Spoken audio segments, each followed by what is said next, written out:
Bismillahirrahmanirrahim. Assalamualaikum warahmatullahi wabarakatuh. Waalaikumsalam warahmatullahi wabarakatuh. Alhamdulillah, alhamdulillahi rabbil alamin. Wabihi nasta'inu ala umurid dunya waddin. Wassalatu wassalamu ala asyrafil anbiya wal mursalin wa ala alihi wa ashabihi wa man tabi'ahum bi ihsan ila yaumiddin. Qala Allah ta'ala fi kitabil karim, a'udzu billahi minasyaitonir rajim. Bismillahirrahmanirrahim. Qul bi fadlillahi wa bi rahmatihi fa bidzalika falyafrahu huwa khairum mimma yajma'un. Shadaqallahul azim. Amma ba'd.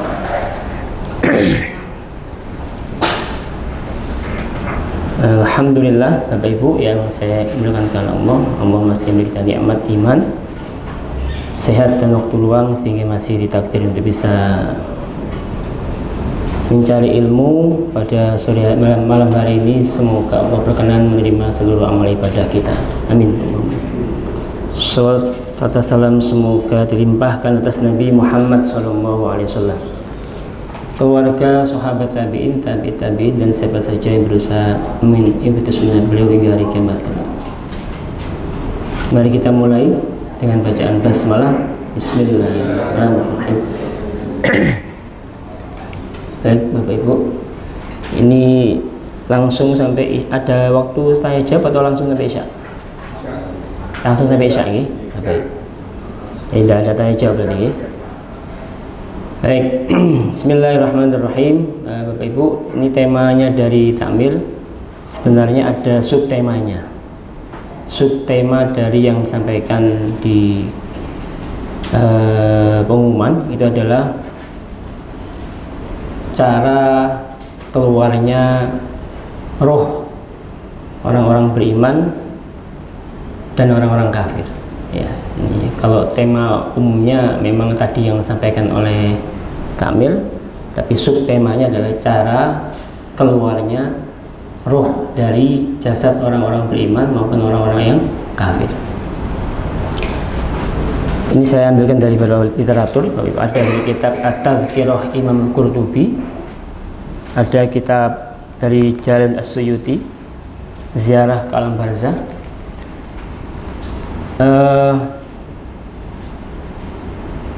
Kematian itu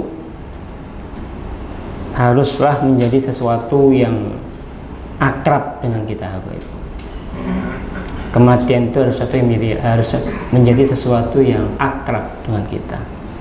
Karena Nabi Muhammad SAW bersabda, "Aktsiru dzikra hadzimil ladzat." Perbanyaklah oleh kalian penghancur segala macam kenikmatan. Aktsir, perbanyak.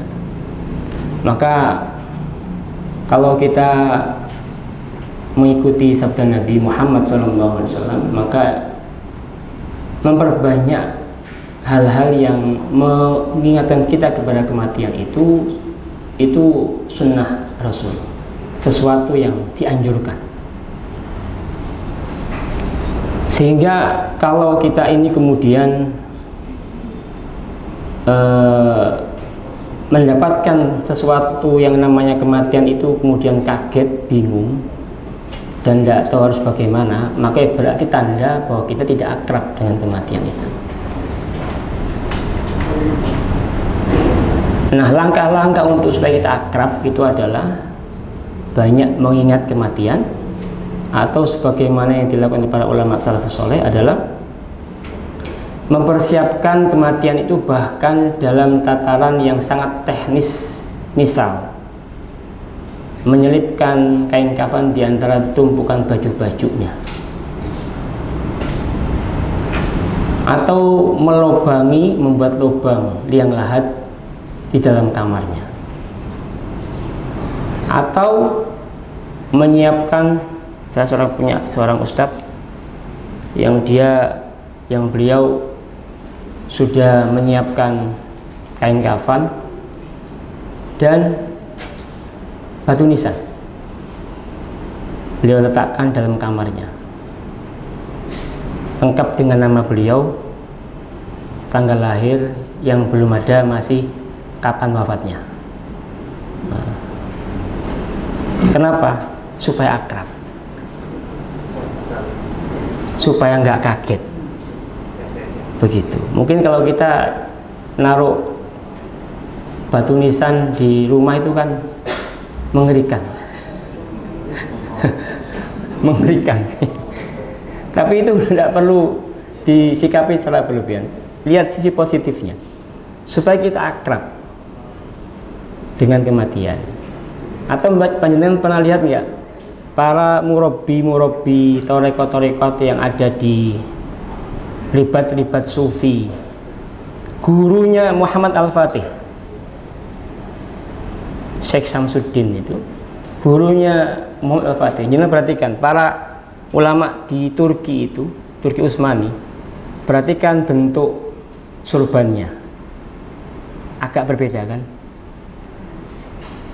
Bentuk surbannya ulama Turki, ulama-ulama termasuk gurunya Syekhnya Salahuddin Al-Ayyubi, itu ternyata bukan surban biasa, Pak. Itu kain kafan. Itu kain kafan itu. Kain kafan yang diubet-ubetkan di kepala, makanya dia terkesan lebih besar daripada surban seperti para habaib itu. Kalau Anda lihat surbannya para habib itu kan tipis saja deh. Ini enggak, menggumbung besar. Karena itu kain kafan. Nah, maka kita ini harus membiasakan diri dengan yang namanya kematian. Supaya apa? Supaya ketika kematian datang itu kita sudah siap. Nah, bagaimana supaya siap mati? Matinya sebenarnya mungkin tidak menakutkan bagi kita, tapi yang menakutkan itu apa, Pak, biasanya, Pak? Apa? Setelah kematian, betul? Iya. Setelah kematian itu yang berat. Nah, sekarang kita ingin belajar bagaimana cara keluarnya roh itu dari orang-orang beriman, dan bagaimana caranya roh itu keluar dari orang-orang kafir. Waktu kita terbatas. Baik, ini saya bacakan dari karangan ya, Al-Hafidz Jalaluddin As-Suyuti. Al-Hafidz itu berarti seorang ulama penulis kitab tafsir Jalalain, ya. Yang kalau julukan Al-Hafidz berarti beliau punya hafalan 100.000 hadis. Sanad dan matan. Nah, Quran sudah lewat, Pak. Quran sudah lewat. Tidak usah dibahas. Kalau orang sudah hafal 100.000 hadis, berarti Quran sudah di luar kepala. Sama dengan kita lah. Dari kepala. Cuma kita hilang. Al-Hafidz Jalaluddin As-Suyuti, saya bacakan ini. Ja'a bi syarhi sudur bi syarhi halil mauta wal kubur al-Suyuti. Kitabnya Halul Mauta, keadaan orang mati dan kubur, milik Imam Suyuti. Nabi Muhammad SAW bersabda, coba kita lihat ini, kita bacakan ya.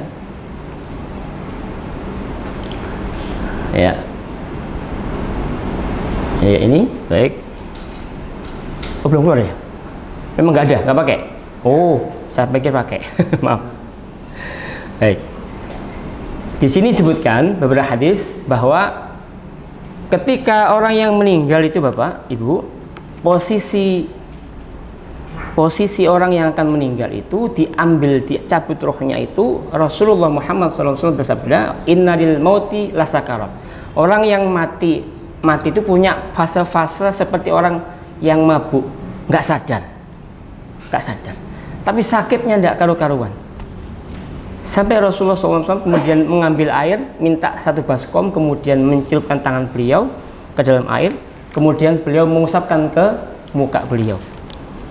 Maka kemudian Aisyah ketika melihat sakit yang dirasakan oleh Rasulullah Muhammad SAW, kemudian Aisyah berkata demikian. Ini saya bacakan dari hadis riwayat Imam Al-Bukhari. Aku tidak membenci sulitnya kematian pada seseorang untuk selamanya setelah melihat Nabi Muhammad SAW. Artinya apa? Ketika setelah aku melihat Rasulullah itu merasakan sakitnya kematian, sakarat itu, maka aku nggak lagi melihat bahwa kok kok sakit banget sih? Enggak, kenapa? Karena Rasulullah saja mengalami demikian. Rasulullah SAW mengalami kematian yang sakaratnya Masya Allah sakit. Nah, bagaimana bentuk kesakitan yang dialami oleh orang-orang yang meninggal dalam berbagai riwayat? Pertama, seperti kaqadri salasimiati darbatin bisayf, merasakan sakitnya sakaratul maut itu seperti ditusuk dengan pukulan 300 pedang. Dia apa? Disayat 300 pedang dengan pendapat pertama di luka yang sama atau di bagian yang berbeda. Satu riwayat. Riwayat berikutnya, suila Rasulullah, Nabi Muhammad ditanya tentang kematian, maka Nabi menjawab, adna jabadatil maut bimanzilati mi'ati dzarbah. Yang kedua, riwayat kedua, bukan 300, 100. Agak berkurang Pak Anggi. Tapi sama-sama sakit, 100. Atau dalam tarikh Anas secara marfu 1000 alfu darbati saif, 1000 pukulan sayatan pedang. Nah, hadis-hadis ini semua, ini saya bacakan ini kitabnya, didoifkan oleh Imam Syekh Albani. Hadis ini didoifkan oleh Syekh Albani, tapi disohihkan oleh As-Suyuti. Nah, As-Suyuti ini kalau nyun sewu dibandingkan yang satu hafal 100.000 hadis As-Suyuti, yang Syekh Albani belum nyampe beliau hafal 100.000. Kalau beliau hafal 100.000 pasti gelarnya beliau Al-Hafidh. Al-Albani belum. Jadi kalau Al-Albani melemahkan hadis ini, As-Suyuti mensahihkan hadis ini, yang dengan pegang yang mana? As-Suyuti Al-Albani? As-Suyuti, demikian. Kaidah melihat penilaian hadis itu demikian. Ya, siapa yang mensahihkan dan siapa yang mendhaifkan. Nah, kemudian ketika Rasulullah SAW ketika merasakan sakit itu, beliau minta siwak Pak, siwak. Maka para ulama mengatakan siwak ini termasuk insya Allah bisa meringankan sakaratul maut, karena Rasulullah ketika sakaratul maut beliau pinjam Pak, siwak itu beliau pinjam karena beliau lagi nggak bawa waktu itu. Maka dalam Imam Ahmad mengatakan, berpendapat kalau dalam di ujung-ujung hidup begitu, maka kebaikan-kebaikan apapun yang lazim dan rutin kita kerjakan, hendaknya kita lakukan di ujung-ujung itu, karena ada barokahnya. Barokahnya apa? Meringankan sakaratul maut. Kemudian dari hadis Abdullah bin Mas'ud berkata, yang diriwayatkan oleh Imam At-Tabarani, beliau mengatakan, orang yang mukmin itu ketika meninggal, ruhnya dicabut, bapak-bapak, ibu-ibu, itu tiga cirinya. Cirinya tiga. Pertama, al-mautul mu'min bi araqil jabin. Ada keringat di keningnya. Nah, ini ciri berarti yang meninggal ini orang ahlul iman. Ini berkeringat Pak. Kenapa berkeringat? Menurut para ulama, karena ini orang mukmin ini yang meninggal dicabut ruhnya ini merasa malu dengan dosa-dosanya, sehingga kemudian berkeringatlah keningnya. Nah, maka silakan nanti kita lihat, kalau ada orang terdekat kita meninggal kemudian keningnya berkeringat, insya Allah ini husnul khotimah. Satu. Pendapat kedua, karena dia merasakan susahnya ketika dicabut ruhnya, maka kemudian dia merasakan kesakitan dan dia pun berpeluh keningnya. Bapak, itu ya pendapatnya. Tanda kedua, keluar air mata Pak. Keluar air mata, tanda orang beriman. Kalau ruhnya dicabut ini nangis. Kemudian yang ketiga, hidungnya membesar, membengkak. Nah, ini 3 tanda. 3 tanda. Kita bahas dulu orang-orang beriman, nanti habis orang kafir. Nah, orang-orang yang kemudian dicabut ruhnya oleh malaikat, ketika datang malaikat itu, Bapak, Ibu, itu malaikat yang datang itu banyak, Pak. Ya, dalam riwayat Barok bin Azib ya. Ini ya. Barok bin Azib, saya bacakan. Innal mu'min idza hadarahul maut, orang beriman jika datang kematian, ja'ahu malaikatun, datang para malaikat. Malaikat itu jamak, Pak. Kalau satu malakun. Kalau malaikat jumlahnya banyak. Banyak malaikat bidul wujuh, wajahnya terang sekali. Bidul siap, wajahnya terang putih. Bajunya putih sekali. Faqalu, mereka berkata malaikat, ukhruji ayatuhar ruh at-thayyibah. Keluarlah wahai roh yang baik, ila ruhin wa raihanin, kepada roh dan bau-bau yang wangi, wa rabba ghairi ghadban, tanpa kemarahan. Kemudian roh ini keluar dari jasad mukmin ini seperti keluarnya air dari teko. Mudah insya Allah. Mudah. Loh, tapi kenapa Rasulullah kok merasakan sakit? Kan begitu pertanyaannya, Pak. Kenapa Rasulullah sakit? Nah, ini harus dikumpulkan, Pak. Banyak riwayat hadis yang seakan-akan kontradiksi, padahal tidak. Dalam riwayat lain disebutkan, orang beriman itu kok meninggalnya kok kayak kesakitan ya. Maka Aisyah berpendapat, Aisyah radhiyallahu anha berkata bahwa orang beriman itu mendapatkan semua bentuk musibah yang menimpa dirinya sampai pada tataran ketika sakaratul maut akan menjadi kebaikan buat dirinya karena akan menghilangkan dosa bagi yang bersangkutan. Maka Umar bin Abdul Aziz berkata, saya tidak pengen sakaratul maut itu tidak sakit. Duh, kok aneh? Karena saya pengen saat itu saya mendapatkan kebaikan terakhir saya sebelum saya mati. Maka orang beriman itu, Bapak Ibu, kalau terkesan kok kayak mudah atau kesakitan tadi itu, waktu versinya Nabi kan kesakitan, bisa jadi itu bentuk dari kifarat atas dosa-dosanya sebelum nanti masuk alam barzah sudah tidak ada dosa. Alhamdulillah. Sebaliknya kalau orang kafir, enggak, Pak. Orang kafir itu kadang, enggak semua. Orang kafir yang baik, orang kafir yang baik itu beda. Orang kafir yang baik itu justru matinya itu kadang nggak merasakan kesakitan, dia tenang saja. Kenapa? Karena nanti itu batas terakhir dia mendapatkan kebaikan. Setelah dia masuk alam barzah baru mendapatkan siksa sampai hari kiamat. Nah, jadi orang beriman meninggalnya seperti itu, Pak. Bahkan ada riwayat seperti kambing yang dikuliti hidup-hidup. Sakit, Pak. Masya Allah. Nah, tapi kan Allah subhanahu wa ta'ala berfirman ya, bahwa ala inna awliya Allah la khaufun alaihim walahum yahzanun. Orang-orang yang ahli iman jangan khawatir, jangan takut. Kenapa? Karena jenengan semua insya Allah ahli iman. Amin. Jadi jangan merasa takut dengan kematian, karena semua yang akan kita rasakan akan insya Allah akan ada barokahnya, ada keutamaannya. Itu orang-orang ahli iman. Oke. Baik, sekarang kita bahas orang-orang orang kafir. Oke. Ini ada berapa hadis? Ada berapa hadis? Ada 3 hadis. Nah, karena waktu terbatas, saya akan sampaikan saja 3 hadis ini, kemudian menjadi 4 hadis ini. Kemudian kita rangkum menjadi apa saja yang akan dirasakan oleh orang kafir ketika dia dicabut ruhnya.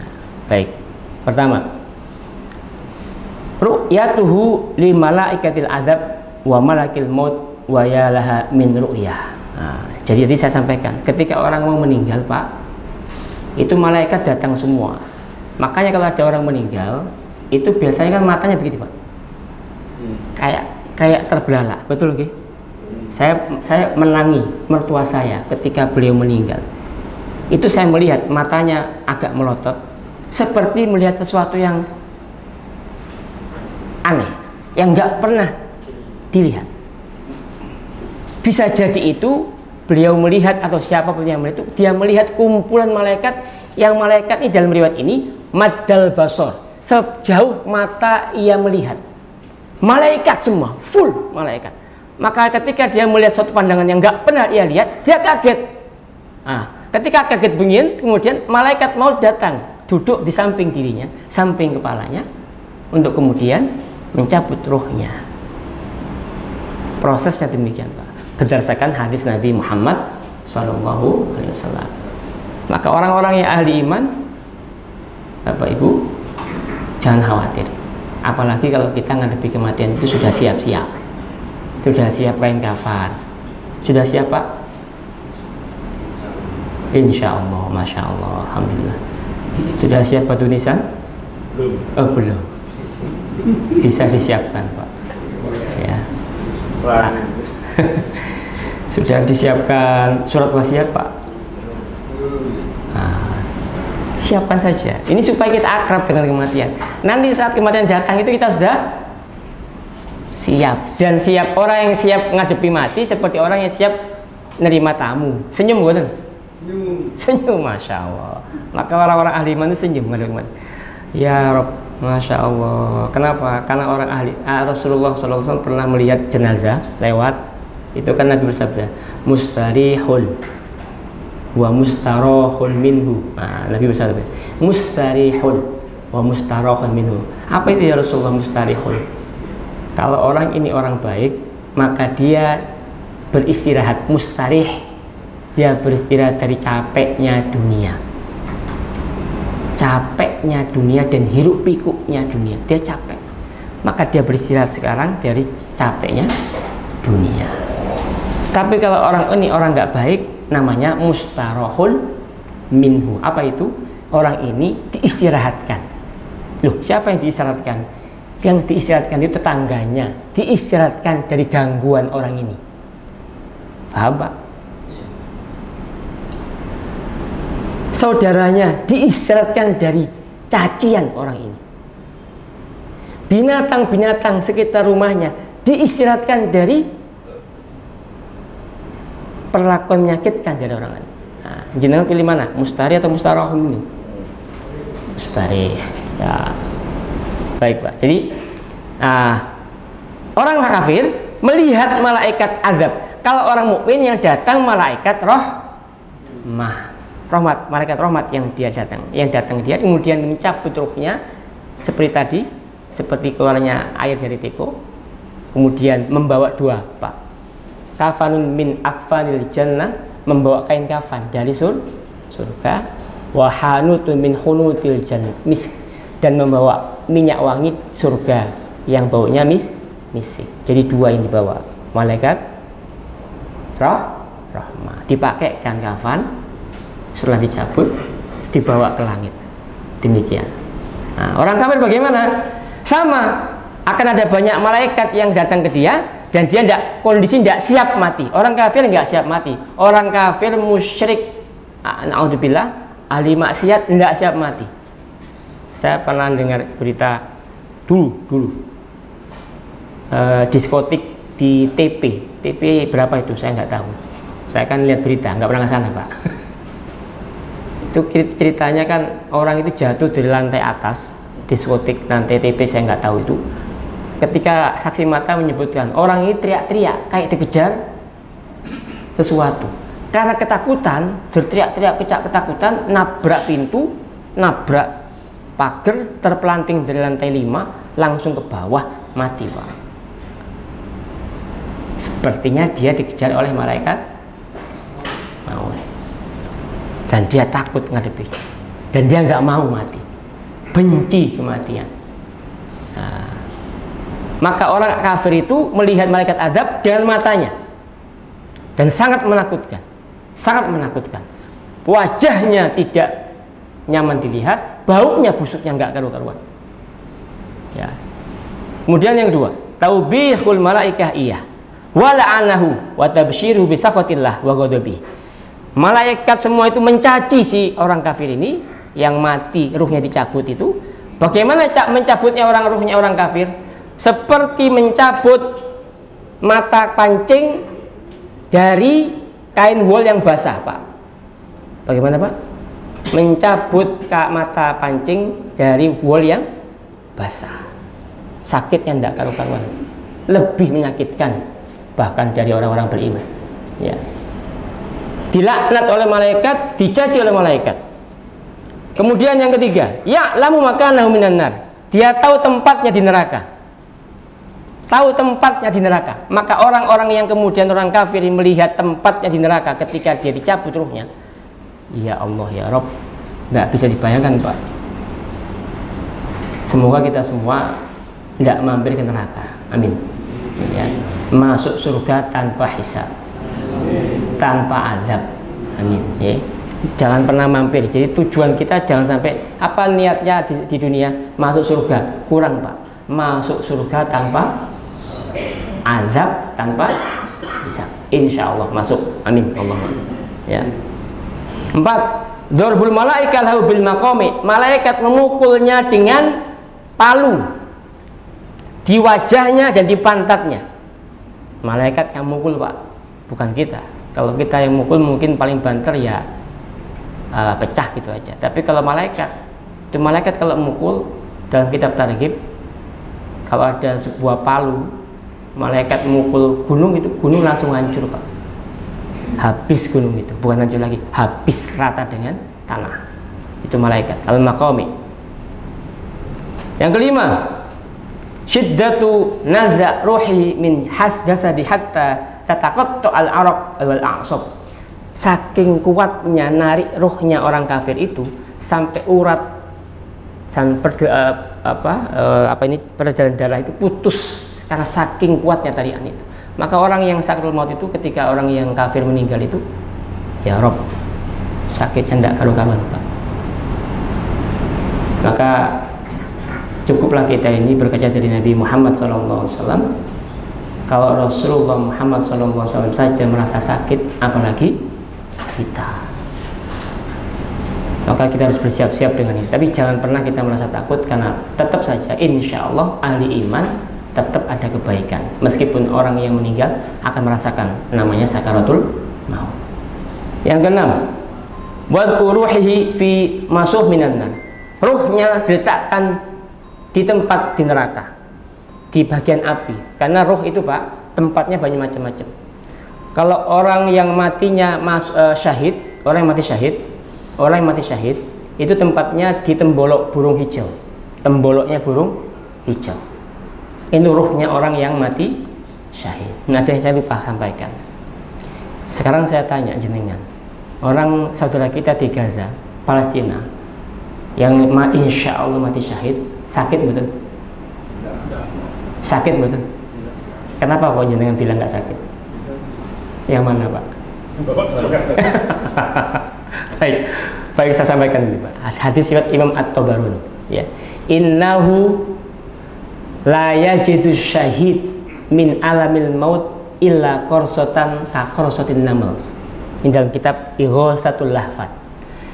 Bahwa orang yang mati syahid itu tidak akan merasakan sakitnya kematian kecuali seperti gigitan kecil, seperti gigitan semut.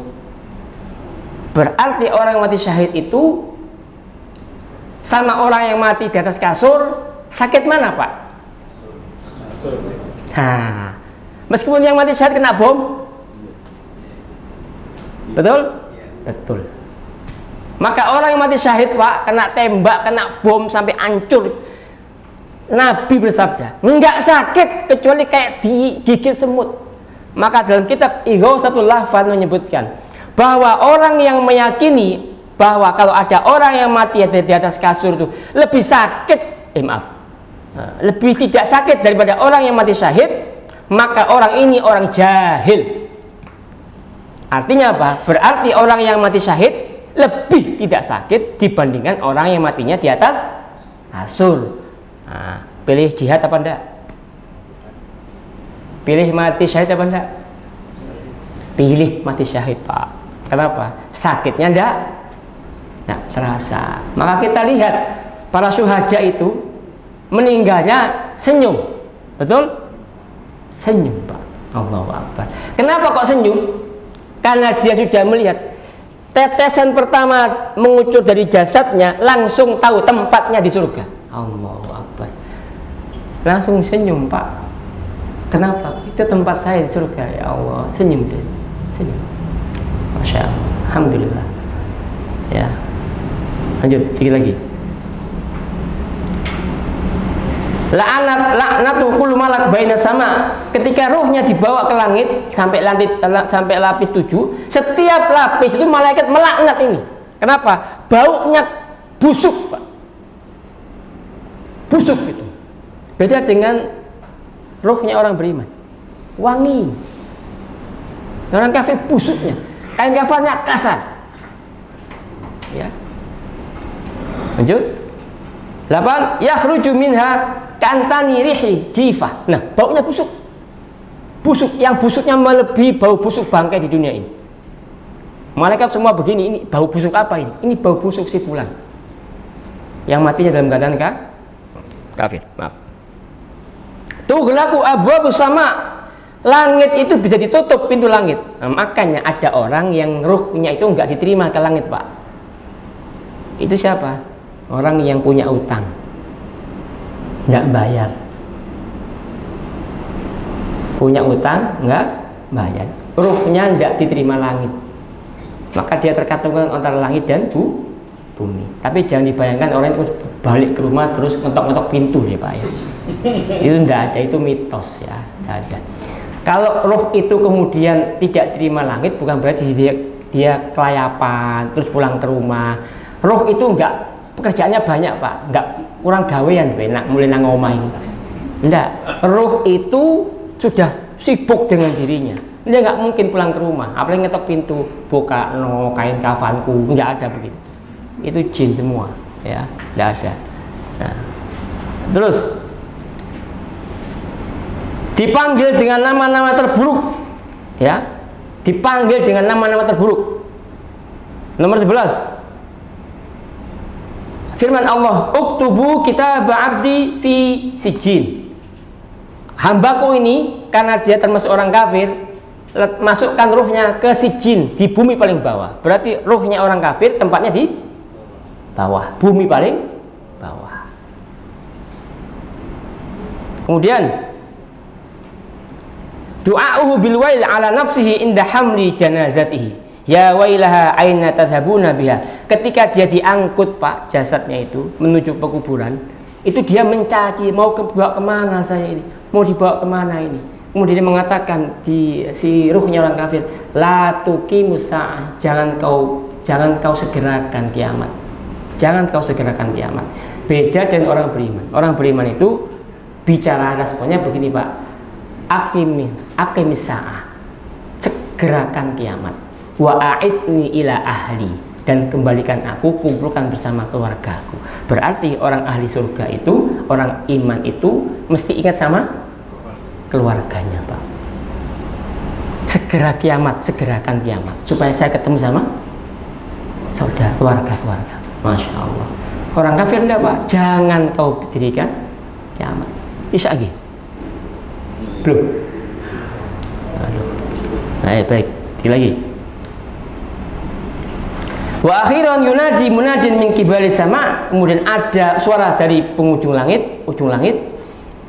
An kadzdzaba abdi, hambaku ini pendusta. Kenapa? Karena ditanya di kubur tidak bisa jawab. Nah, kemudian nggak bisa jawab, sudah 3 pertanyaan. 3 pertanyaan kubur kan gampang, Pak Nggih. Sudah bocor sejak dulu, betul? Sudah bocor sejak dulu, sudah dikasih jawaban, kerpeannya sudah dikasih, disuruh zikir pagi, sore. Gimana kerpeannya, Pak? Kerpeannya apa? Jawabannya? Robi itu bukan, ini pertanyaannya. Man robuka itu pertanyaannya. Jawabannya sudah dikasih tahu, disuruh zikir pagi sore selama 70 tahun. Apa? Rodi itu wabil Muhammadin. Nah, sudah tahu jawabannya? Gampang. Di sini. Jangan anggap gampang. Tapi semoga insya Allah gampang, ya? Amin. Yudayyaku alaihi qabruh, disempitkan kuburnya sampai tulangnya ada. Kita skor sini. Allah. Ini beberapa menit lagi, dikit tambahan. Tadi saya sampaikan bahwa dari Zaid bin Aslam bahwa kalau ada orang kafir yang meninggalnya itu posisinya meninggalnya kok enggak merasakan kesakitan, itu karena dia pernah berbuat baik. Maka kebaikannya itu diganjar dengan tidak sakit saat sakaratul maut, tapi habis itu disiksa terus sampai kiamat.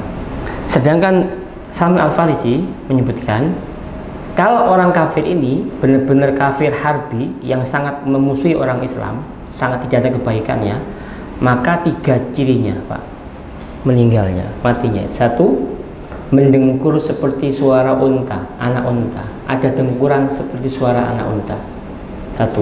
2, wajah kulitnya menghitam, 3, ada busa di ujung mulutnya. Jadi kalau ada orang meninggal dalam busa, itu tanda orang ini tidak meninggal dalam keadaan baik. Ya. Nah, kita akan menyaksikan orang-orang yang matinya kafirnya kafir harbi seperti Ariel Sharon. Ariel Sharon Perdana Menteri Israel itu kan meninggal 2014. Itu setelah menderita koma 8 tahun, bed rest total. Ketika meninggal dikisahkan bahwa Ariel Sharon ini ketika dikuburkan terjadi gempa lokal yang tidak terjadi di wilayah lain, hanya di sekitar tempat area pemakamannya. Dan itu Masya Allah, itu bukti bahwa bumi tidak menerima jasad orang yang kafir harbi seperti Ariel Sharon. Atau seperti Mustafa Kemal Atatürk, mungkin yang pernah ke Turki, mungkin lihat makamnya, itu banyak testimoni YouTuber yang baunya itu kerasa, padahal sudah ditutup dengan keramik yang beton yang sangat rapat, itu baunya itu kerasa. Atau makamnya Abu Lahab, yang pernah datang ziarah, bukan ziarah untuk lihat makam tempat pekuburan Abu Lahab, itu baunya Masya Allah kerasa sekali baunya. Itu tanda Bapak Ibu bahwa orang-orang yang kafir dia akan siap-siap merasakan siksaan yang tidak bisa tertahankan, dan itu sudah mulai dirasakan sejak dia masuk alam barzah. Maka sebagai closing dari pertemuan kita pada malam hari ini, saya mengajak diri saya pribadi dan penjenengan semua, monggo kita siapkan, akrabkan diri kita dengan kematian dengan cara-cara tadi yang dicontohkan oleh para ulama. Banyak ingat mati dengan cara mungkin menyiapkan kain kafan, menulis surat wasiat, menyiapkan batu nisan, ya, siapkan semua agar kita akrab dengan kematian. Nah, ketika malaikat mau datang, kita sudah menyambutnya dengan posisi senyum, ahlan wa sahlan. Insya Allah saya siap. Dan seperti di akhir surat Al-Fajr, ya, apa itu? Ya ayyatuhan nafsul mutmainnah irji'i ila rabbiki radiyatan mardiyah. Kita kembali kepada Allah dalam keadaan ridho. Siap ya Allah, saya ridho kembali kepada panjenengan, dan saya posisinya mardiyah, diridhoi sama Allah. Kita ridho kembali, Allah juga ridho kita kembali, sama-sama itu namanya radiyatan mardiyah. Nah, jadi insya Allah kita menjadi orang-orang yang husnul khotimah semua, insya Allah. Dimudahkan sakaratul mautnya.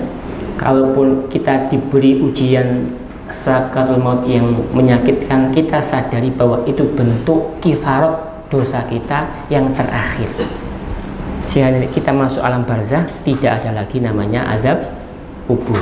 Alhamdulillah. Semoga manfaat. Wallahu a'lam bishawab.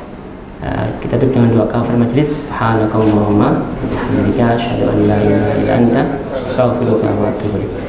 Wassalamualaikum warahmatullahi wabarakatuh. Waalaikumsalam.